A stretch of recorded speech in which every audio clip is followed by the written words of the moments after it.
नमस्कार दोस्तों, स्वागत है आपका बालाजी एस हिंदी क्लास में। दोस्तों, इस क्लास में हम पर्यावरण अध्ययन को देखेंगे, जो कि प्रीवियस के क्वेश्चन मैं आपको करवा रहे थे। इसके पहले भी मैं 3 सेट करवा चुका हूँ। 18 का, 16 का, 18 का, 17 का और आज 16 का पेपर दोस्तों करवाने जा रहा हूँ, जो कि यूपी टेट जिस प्रकार से क्वेश्चन पूछी थी हूबहू वही सारे क्वेश्चन आपको देखने को मिलेंगे और व्याख्या के साथ। तो इसके पहले भी अगर मैं आप लोग देखे ना हो तो प्लेलिस्ट में सारे आपकी जो है सेट्स पड़े हुए हैं, आप लोग देख सकते हैं। सीटीपी का भी पड़ा हुआ है, उसमें मैंने करवा दिया है। अगर आप लोग ना देखे हो तो प्लेलिस्ट में जाकर के देख सकते हैं। तो चलिए प्रारंभ करते हैं अपने क्वेश्चन को। शिक्षक की सबसे बहुमूल्य निधि क्या है इसकी, बताइए। शिक्षक की बहुमूल्य निधि क्या होती है? तो ऑप्शन नंबर दोस्तों क्या सही हो जाएगा? ये होती है आपका छात्रों का विश्वास। छात्रों का विश्वास शिक्षक की सबसे बहुमूल्य निधि होती है दोस्तों। शिक्षक पर छात्रों का विश्वास करना, उसमें सबसे बहुमूल्य निधि है छात्रों का विश्वास ही है। इसके आधार पर सही मायने में शिक्षक एक शिक्षा प्रदान करने के अपने उद्देश्य में सफल होता है दोस्तों। चलिए अगला है, परिपक्वता को बार बार परीक्षण करने से गलत नहीं पाया जाता है, तो वह है एक क्या है दोस्तों? वह है एक सिद्धांत। क्या है? एक सिद्धांत है जो परिपक्वता को बार बार परीक्षण करने से गलत नहीं पाया जाता है दोस्तों। जब कोई परिपक्वता बार बार परीक्षण किए जाने के बाद भी गलत नहीं पाई जाती है तो वह सिद्धांत एक सिद्धांत के रूप में स्थापित दोस्तों हो जाती है। अगला है, निम्नलिखित में से सबसे उपयुक्त शिक्षण विधि है, बताइए क्या है सबसे उपयुक्त शिक्षण विधि? सबसे उपयुक्त शिक्षण विधि दोस्तों है ये है विचार गोष्ठी एवं कार्य योजना। ये सबसे उपयुक्त शिक्षण विधि मानी जाती है। ऑप्शन नंबर सी दोस्तों सही हो जाएगा। देखिए अगला है, निम्न में से कौन सी ग्रीन हाउस गैस नहीं है?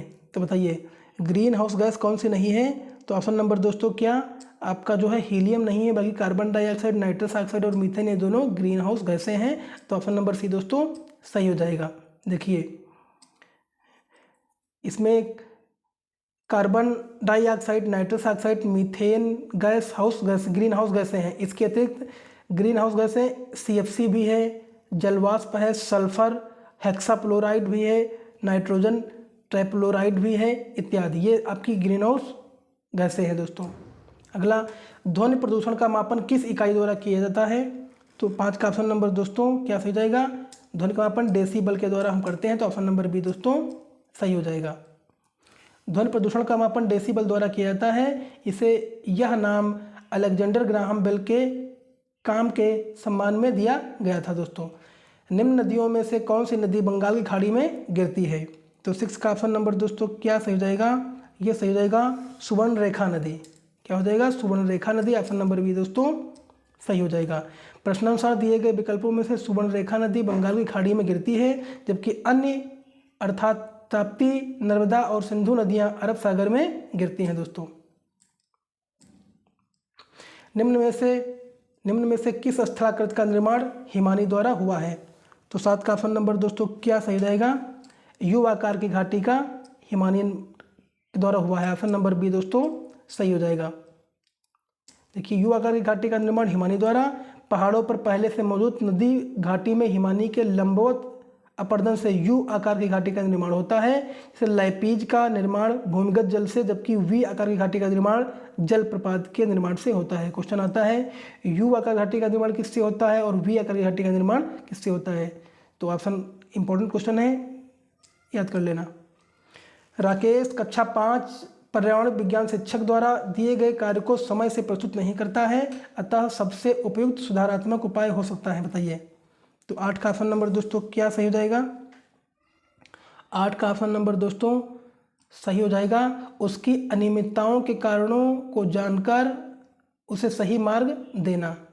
तो ऑप्शन नंबर दोस्तों आपका सी सही हो जाएगा। अगला है, कक्षा 5 का छात्र राकेश अपने पर्यावरण विज्ञान शिक्षक द्वारा दिए गए कार्य को समय से पूरा नहीं कर पाता है। उसमें सुधार लाने की जरूरत के लिए जरूरी है कि यह जाना जाए कि किन कारणों से वह ऐसा नहीं कर सका, अर्थात उसकी अनियमितताओं के कारणों के बारे में जानकारी हासिल कर तदनुसार उसका सही मार्ग किया जाए। अगला है, मध्य प्रदेश में कौन सा शहर झीलों का शहर कहलाता है? तो 9 का ऑप्शन नंबर दोस्तों क्या सही जाएगा? 9 का ऑप्शन नंबर दोस्तों भोपाल कहलाता है झीलों का शहर। ऑप्शन नंबर ए दोस्तों सही हो जाएगा। मध्य प्रदेश का भोपाल शहर झीलों का शहर कहलाता है। यहाँ अनेक प्राकृतिक एवं कृत्रिम झीलें हैं। भारत के सर्वाधिक हरित शहरों में से एक है। भोपाल मध्य प्रदेश राज्य की राजधानी है दोस्तों। अगला है, निम्न में से कौन सा शहर यूरोप को अफ्रीका से अलग करता है? बताइए। तो कौन सा है? तो ये हो जाएगा आपका भूमध्य सागर।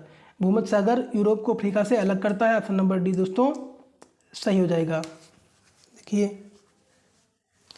भूमध्य सागर एक अंतर महाद्वीपीय समुद्र है जो पश्चिम में अटलांटिक महासागर से पूर्व में एशिया तक विस्तृत है। यह सागर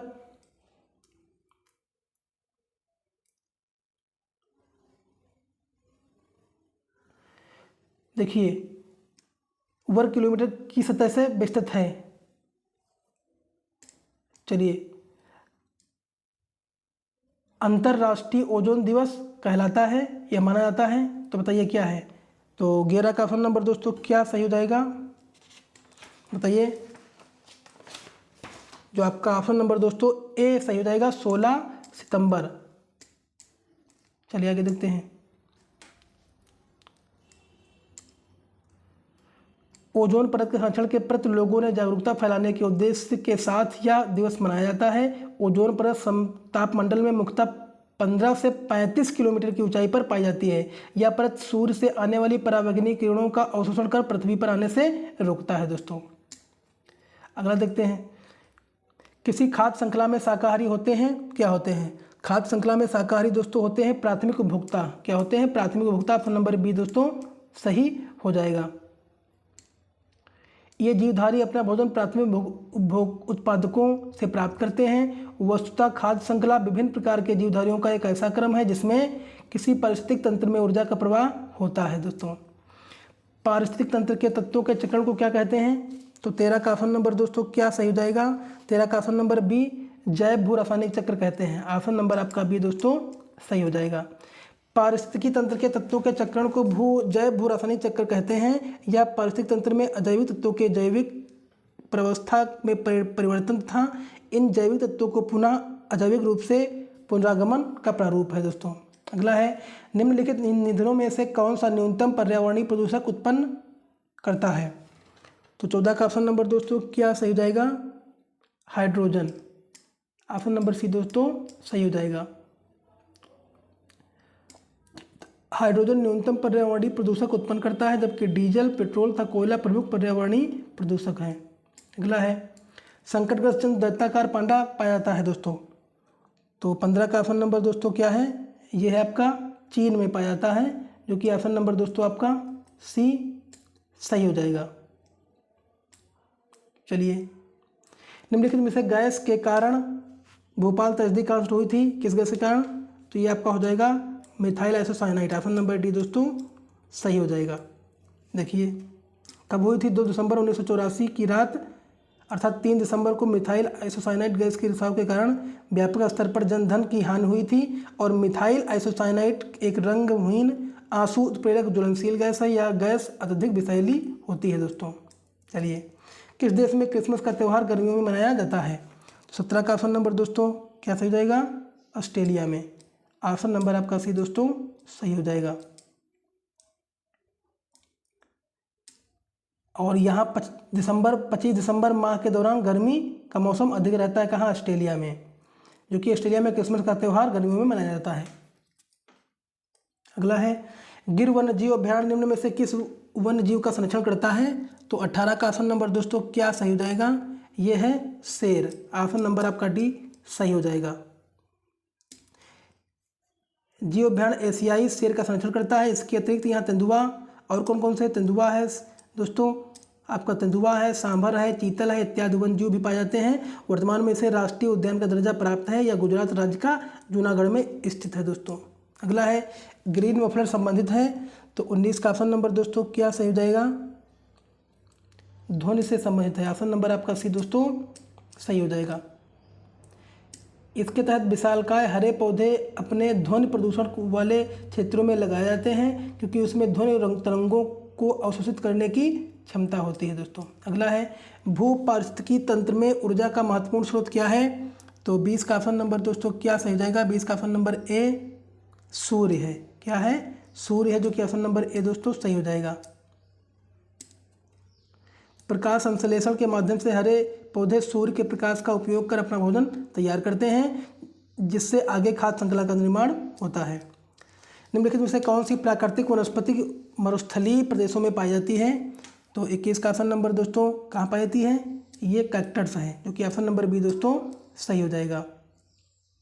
देखिए, कैक्टस प्राकृतिक वनस्पति मरुस्थलीय प्रदेशों में पाई जाती है। मरुस्थलीय क्षेत्रों में कम वर्षा होने के कारण इसी प्रकार की वनस्पति पाई जाती है। टाइटन किस ग्रह का प्राकृतिक उपग्रह है? तो 22 का ऑप्शन नंबर दोस्तों सी शनि ग्रह का है। क्या है? शनि। ऑप्शन नंबर सी दोस्तों सही हो जाएगा। प्राकृतिक ग्रह या शनि का सबसे बड़ा उपग्रह है, जिसका व्यास 5150 किलोमीटर है। शनि का दूसरा सबसे बड़ा उपग्रह क्या है? रिया है, जिसका व्यास लगभग 1530 किलोमीटर है। शनि ग्रह के कुल उपग्रहों की संख्या कितनी है? अब चेंज हो गई है दोस्तों। निम्न में से कौन सी बायोडीजल की फसल है? तो 23 का ऑप्शन नंबर दोस्तों क्या सही जाएगा? 23 का ऑप्शन नंबर दोस्तों B jatropha. Option number B दोस्तों सही हो जाएगा। जेट्रोफा पुष्पीय पादपों की प्रजाति का पौधा है, जो सूखे तथा विनाशकारी कीटों के प्रति प्रतिरोधी है, या ऐसे बीज उत्पन्न करता है जिसमें 37 से 40% तक तेल पाया जाता है। अगला है, पर्यावरण संरक्षण अधिनियम किस वर्ष हुआ था? बताइए। तो ये जो आपका हुआ था 1986 में। ऑप्शन नंबर बी दोस्तों सही हो जाएगा। भूमंडलीय तापन का कारण क्या है दोस्तों? तो भूमंडलीय तापन का कारण है दोस्तों कार्बन डाइऑक्साइड में वृद्धि। ऑप्शन नंबर आपका बी दोस्तों सही हो जाएगा। भूमंडलीय तापन का कारण है भूमंडलीय गैसें मुख्यतः कार्बन डाइऑक्साइड द्वारा अवरक्त विकिरण को अवशोषित कर लिए जाने से वायुमंडल का तापमान बढ़ता है। अन्य 3 ग्रीन हाउस गैसें जलवाष्प, मीथेन, नाइट्रस ऑक्साइड और क्लोरोफ्लोरोकार्बन आदि शामिल है दोस्तों। निम्नलिखित में से किसमें सर्वाधिक जैव विविधता पाई जाती है? तो 26 का ऑप्शन नंबर दोस्तों किसमें पाई जाती है? उष्णकटिबंधीय सदाबहार वन बायोम में पाई जाती है, जो कि ऑप्शन नंबर बी दोस्तों सही हो जाएगा। उष्णकटिबंधीय सदाबहार वन बायोम में सर्वाधिक जैव विविधता पाई जाती है। लगभग 12% भाग इन्हीं वनों से ढका है। पृथ्वी के आधे से अधिक जंतु और वनस्पतियों की प्रजाति इन्हीं वनों में पाई जाती है दोस्तों। निम्नलिखित में से किस मृदा का निर्माण लावा द्वारा होता है? 27 का ऑप्शन नंबर दोस्तों बी काली मिट्टी का निर्माण होता है। ऑप्शन नंबर आपका बी दोस्तों सही हो जाएगा। भारत में इस मिट्टी का विस्तार मुख्यतः महाराष्ट्र के साथ साथ पश्चिमी मध्य प्रदेश, गुजरात आदि राज्यों में लगभग 5 लाख वर्ग किलोमीटर क्षेत्र पर मिलता है। वायुमंडल की कौन सी परत प्रकाश की परावैंगनी किरणों को पृथ्वी की सतह पर आने से रोकती है? तो 28 का ऑप्शन नंबर दोस्तों क्या सही जाएगा? समताप मंडल। ऑप्शन नंबर ए दोस्तों सही हो जाएगा, जो कि प्रमुखता 15 से 35 किलोमीटर की ऊंचाई पर है और सूर्य से आने वाली परावैंगनी किरणें का अवशोषण कर उसे पृथ्वी पर आने से रोकती है। ओजोन ऑक्सीजन के 3 परमाणुओं में से एक अणु है। इसका सूत्र O3 होता है। गंगा एक्शन प्लान को लाने का उद्देश्य निम्नलिखित में से किस सुधार हेतु है? तो 29 का ऑप्शन नंबर दोस्तों जल की गुणवत्ता को सुधार हेतु है दोस्तों। शुरुआत कब हुई थी? 1935 में। निम्नलिखित में से कौन सा वृक्ष जैविक कीटनाशक का उत्पादक है? तो 30 का ऑप्शन नंबर दोस्तों यह है आपका नीम का वृक्ष, जो कि जैविक कीटनाशक है। इसके सभी भागों में या पत्तियों, पुष्प, बीज, फल, जड़, छाल आदि से महत्वपूर्ण पर्यावरण अनुकूल कीटनाशक बनाए जाते हैं। इसमें औषधीय गुण का भी अत्यधिक मात्रा में पाई जाती है। इससे विभिन्न प्रकार के औषधियों का निर्माण किया जाता है दोस्तों ये देखिए आपके पेपर 30 क्वेश्चन कंप्लीट हुए, जो कि 2014 का पेपर था दोस्तों, 2016 का पेपर था। आपने देखा इसको किस प्रकार से यूपी टेट पर्यावरण अध्ययन का पेपर पूछती है, किस प्रकार से क्वेश्चन आते हैं, और आगे जो आपके आने वाले एग्ज़ाम हैं उससे थोड़ा लेवल बड़ा भी हो सकता है। लेकिन जो अगर लेवल बड़ा होगा तो इन्हीं क्वेश्चनों से थोड़ा लेवल बढ़ा करके आपको दिया जाएगा, क्योंकि ये प्रीवियस के क्वेश्चन हैं और इन्हीं का कोई भी एग्ज़ाम होता है अगर काफ़ी दिन के बाद एग्जाम होता है तो आधार उसके प्रीवियस के क्वेश्चंस ही होते हैं। तो वीडियो अच्छा लगा हो तो लाइक करिए, कमेंट करिए, चैनल को सब्सक्राइब कर लीजिए। और इसके पहले भी बाल मनोविज्ञान का भी मैं प्रैक्टिस सेट करवा दिया हूँ, जो कि प्रीवियस क्वेश्चंस आप लोग ना देखे हो तो प्लेलिस्ट में जाकर के देख सकते हैं। और इसके पहले इसके भी मैं 3 पार्ट करवा चुका हूँ, आप प्लेलिस्ट में जाकर के देख सकते हैं। धन्यवाद।